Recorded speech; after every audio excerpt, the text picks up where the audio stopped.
대한민국이 위기에 직면했습니다. 미국 트럼프 행정부 출범 이후 관세 압박에 이어 미국이 한국을 민간국가 및 기타 지정국가 목록에 지정한 것으로 알려지고 미국 국방부 장관이 방한 일정을 검토하다가 취소하는 등 외교안보 위기 상황이 중첩되고 있습니다. 문제는 결국 정치적 혼란에서 비롯된 것입니다. 민주당은 북한, 중국, 러시아를 적대시했다는 미국과 서방 세계가 경악할 만한 사유를 들어 윤석열 대통령을 탄핵했습니다. 곧이어 주미대사 출신 대통령 권한대행 한덕수 총리까지 탄핵하였습니다. 국방부 장관도 공석이 이어지고 있습니다.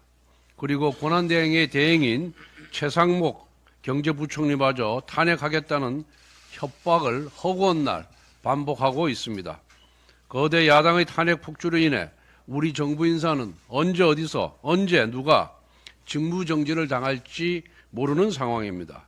이러한 대혼돈 속에서 미국을 비롯한 우방 국가들은 대한민국의 누구와 함께 민감한 문제를 다뤄야 할지 가늠이나 하겠습니까? 언제 탄핵당할지도 모르는 대한민국 정부 인사에게 진지한 태도로 협상에 임하겠습니까? 이처럼 거대 야당이 가져온 정치적 혼란이 외교안보 위기를 초래하고 있습니다. 급한 불부터 끄는 방법은 먼저 헌법재판소가 한덕수 총리에 대한 탄핵을 하루빨리 기각시키는 것입니다. 한 총리는 대통령 권한대행으로 돌아와서 당장 국방부 장관부터 임명해야 합니다. 민주당은 국민 앞에서 더 이상 탄핵 발의는 없다고 천명해야 합니다. 그런데 민주당의 행보는 정반대입니다. 엄중한 경제외교 현실에는 일말의 관심도 없이 우리 안보와 산업에 직결된 형법상 간첩죄 개정안은 꾸준히 발목 잡고 있고 반도체 특별법은 주 52시간제 예외와 같은 핵심 사안을 삭제해버린 채 패스트 트랙을 악용하여 1년 넘게 묵혀버리려고 합니다. 그러면서 삭발, 단식, 도보행진, 장애 집회 등 총력 투쟁을 벌이며 대통령 파면만 앵무새처럼 외치고 있습니다. 민주당이 왜 이렇게 불안해 보이는지 모르겠습니다. 이재명 대표의 절친 문영배 대행이나 어떤 루트를 통해 헌법재판관 개개인의 의견을 전달받아서 그런 것입니까? 대통령 탄핵 선고 이후에 작금의 국가적 혼란을 멈추려면 정치권의 탄핵 심판 선고에 제대로 승복해야 합니다. 우리 당은 대통령 탄핵 심판 결과에 승복하겠다는 공식 입장을 밝혔습니다. 헌재의 판결은 단심제이고 당연히 승복할 수밖에 없습니다. 승복해야만 합니다. 그런데 민주당은 지금까지 8.8패 탄핵 선고 결과에 대해서조차 승복하거나 반성하지 않고 있습니다. 대통령 탄핵 선고에 대해 과연 승복할지 의문입니다. 지금 대한민국의 최대 리스크는 단연 민주당 이재명 세력입니다. 이재명 단 한 사람의 정치적 안위와 대한민국의 미래를 맞바꾸려고 하는 민주당의 방탄 정치는 그 자체로 국민적 탄핵의 대상이 될 것입니다. 현재 이재명 대표는 8개 사건에서 12개 혐의로 5곳의 재판부에서 재판을 받고 있습니다. 이제 이재명 대표도 사법부 겁박은 그만두고 본인에 대한 판결을 겸허하게 수용하겠다는 뜻부터 온 국민 앞에 약속해야 합니다.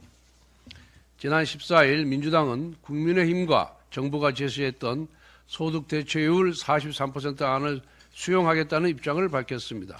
정부안 제출 6개월 만이고 국민의힘이 특위 구성을 전제로 모수개혁 우선 처리에 동의한 지 한 달여 만입니다.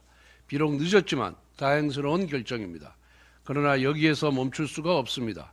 이번 모수개혁만으로는 국민연금 고갈 시점을 겨우 8년 늦출 뿐입니다. 국민연금은 지금도 하루 885억 원, 연간 32조 원씩 적자가 쌓이고 있습니다.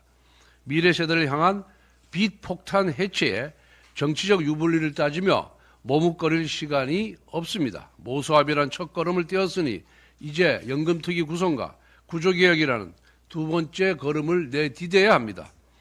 그런데 민주당은 특히 특위 구성에서 합의 처리라는 최소한의 원칙조차 거부하며 논의를 지연시키고 있습니다. 그동안 단 한 번도 여야 합의 없이 연금개혁이 이루어진 적이 없었습니다. 그것이 바로 국민의 신뢰를 얻기 위한 최소한의 절차였기 때문입니다. 민주당의 연금특위 구성 지연은 결국 이재명 대표의 책임으로 귀결됩니다.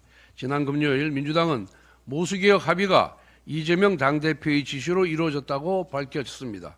그렇다면 연금특위 구성이 지연되는 이유 역시 이 대표의 결정 때문임을 의미합니다. 이재명 대표가 연금개혁에 진정성이 있다면 합의 처리라는 상식적인 원칙을 거부할 이유가 전혀 없습니다. 오늘이라도 정략적 계산을 내려놓고 연금특위 구성에 즉각 나설 것을 촉구합니다. 국민의힘은 합의와 협치를 바탕으로 지속 가능한 연금개혁을 이루기 위해 끝까지 책임을 다하겠습니다.